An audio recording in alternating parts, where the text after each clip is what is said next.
আল্লাহ নবী বলেছেন, যদি তোমাকে হত্যা করা হয়, যদি তোমাকে টুকরা টুকরা করে জ্বালিয়ে পুড়িয়ে ভস্ম করা হয়, খবরদার শিরক করবে না। শিরক যে ব্যক্তি শিরক করবে, জান্নাত তার জন্য হারাম হয়ে যাবে।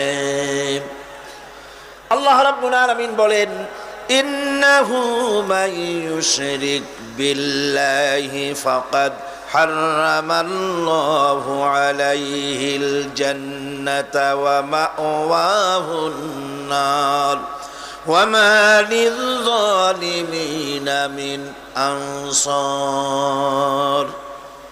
যে ব্যক্তি আল্লাহ পাকের সঙ্গে, যে কেউ হোক না কেন, আল্লাহর সাথে যে শিরক করবে, আল্লাহ রাব্বুল আলামিন তার জন্য জান্নাতকে হারাম করে দিবেন।